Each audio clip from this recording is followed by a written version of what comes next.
तो वो स्थल, ये हम पढ़ रहे हैं स्थल, अगर अगर मान लीजिए पूरा स्थल है, कोई एक देश है, ये वाला पूरा एरिया, ये जो है पूरा एक देश का एरिया स्थल मंडल है, स्थल स्थल पार्ट है ये पूरा। इसमें ये एरिया बीच में है, ठीक है, और ये किनारे वाला एरिया है, इधर समुद्र है, तो समुद्र का असर इस पे तो होगा ही, इस जगह पे, तो इधर बगल में इसके, इस पर तो असर जलवायु का होगा, ठीक है ना, असर होगा। लेकिन यहाँ पे जो बीच में है वहां पे सागर का जो असर है वो या तो कम होगा या नहीं होगा, ठीक है। तो इसलिए यहाँ का तापमान ना तो बहुत ज़्यादा बढ़ेगा ना बहुत ज़्यादा कम हो जाएगा, इसलिए साउथ वाले स्टेट्स में हम जाते हैं अगर इंडिया में, जैसे केरला है, ठीक है, ये केरला है, तो यहाँ तो महासागर के एकदम बगल में है ये, तो केरला में तापमान अगर सूरज यहाँ पे भी है तो भी तापमान जो है बहुत ज़्यादा नहीं हो जाता, और अगर ठंड पड़ रही है तो भी तापमान बहुत ज़्यादा कम नहीं होता, ठीक है। तो महासागर का असर होता है जलवायु पे किसी जगह की, अगर वो जगह अंदर है,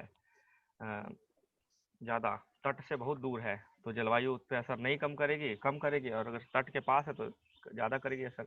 तो यहाँ लिखा है सामान्य रूप से तटीय क्षेत्रों के तापमान में कम अंतर होता है, मतलब दिन रात का तापमान लगभग बराबर रहेगा, क्योंकि जो समुद्र की धारा, जो जलवायु है, समुद्र जो है उस पर असर डालता है, ठीक है। देश के जो आंतरिक भाग है, जो बीच में कहीं पे आते हैं, वहाँ पे मौसमी जो है वो ऋतुनिष्ठ अंतर अधिक होता है, मतलब मौसमी या ऋतुनिष्ठ अंतर अधिक होता है, मतलब गर्मी में बहुत ज़्यादा गर्मी पड़ रही है और सर्दी में बहुत ज़्यादा सर्दी पड़ रही है। जैसे दिल्ली की बात करें, दिल्ली में गर्मी में बहुत ज़्यादा गर्मी पड़ती है, ठीक है, और सर्दी में बहुत ज़्यादा सर्दी पड़ती है, वो क्या कहते हैं, वो बर्फीला इलाका नहीं है दिल्ली, लेकिन तापमान 2 3 4 तक पहुंच जाता है वहाँ पे, समझ रहे हो, कभी कभी एक भी गया हुआ तापमान 1 डिग्री सेल्सियस।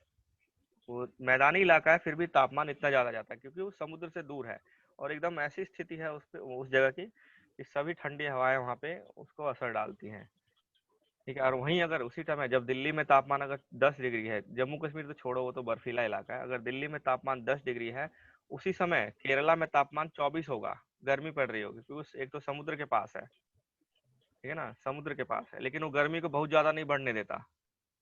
अगर मान लीजिए दिल्ली में तापमान 47 डिग्री चला गया, जब एकदम गर्मियाँ आती हैं तो दिल्ली में तापमान 45 47 होता है, उस समय केरला में तापमान 22 ही रहेगा, ठीक है। उस समय भी तापमान 22 23 ही रहता है, 24 25 चला जाएगा ज़्यादा ज़्यादा, कभी 28 क्रॉस नहीं करेगा जल्दी, ठीक है। क्यों? क्योंकि वो समुद्र के पास है, तो तट के पास होने से असर होता है। उत्तरी मैदान में वर्षा की मात्रा सामान्यतः पूर्व से पश्चिम की ओर घटती है। अगर ये उत्तरी मैदान है आपका, तो इधर वर्षा ज़्यादा होगी और इधर वर्षा कम होगी, क्योंकि यहाँ एग्जाम्पल के लिए यहाँ क्या आ गया, बिहार आ गया, और यहाँ दिल्ली आ गया, तो बिहार में बारिश ज़्यादा होती है और यहाँ कम होती है, क्योंकि यहाँ जाते जाते बारिश लगभग खत्म हो चुकी होती है, इसमें से आर्द्रता, तो जो बचा खुचा बारिश यहाँ होता है, ठीक है। तो इसमें अगर बारिश की बात करें तो यहाँ ज़्यादा होगी बारिश, यहाँ कम होगी, और राजस्थान पहुँचते पहुँचते नहीं होती, ठीक है। और दूसरा, राजस्थान में जो इधर से जो आई थी, तो अरावली ऐसे है, तो अरावली से पर्वतीय वर्षा नहीं हो पाती यहाँ पे, ठीक है। इसको हम ऐसे एक्सप्लेन करें इस चीज़ को, कि राजस्थान में कम और दिल्ली में ज़्यादा, मेघालय में, इस तरह बिहार में ज़्यादा क्यों होती है,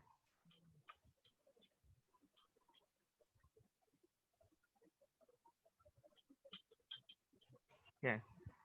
तो ये देखिए आपका लोकेशन है ये,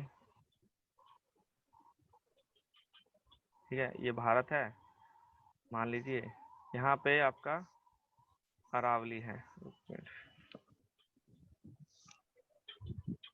ठीक है,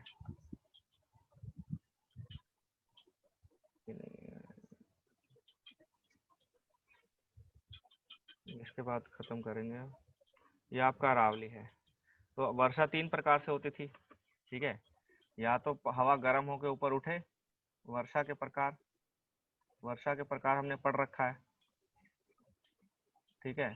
एक होता है संवहनीय वर्षा, अभी खुद पढ़ना, इसको डिटेल नहीं बताऊंगा, संवहनीय वर्षा। दूसरा होता है पर्वतीय वर्षा, और तीसरा होता है आपका चक्रवातीय वर्षा, ठीक है। तो भारत में ज्यादातर वर्षा ये होती है, पर्वतीय वर्षा होती है। ठीक है। तो अगर पर्वतीय वर्षा का मतलब क्या है कि कोई पहाड़ आया और हवा से टकराई, ऊपर उठी, बादल बना और फिर वर्षा हुई। ठीक है। ऊपर उठेगी ठंडी हो जाएगी हवा, और जब बादल बनेंगे तो बारिश होगी। तो पर्वतीय वर्षा होती है। लेकिन यहाँ क्या है ना, अरावली की जो डायरेक्शन है वो ऐसे है, और मानसून की डायरेक्शन भी ऐसे होती है।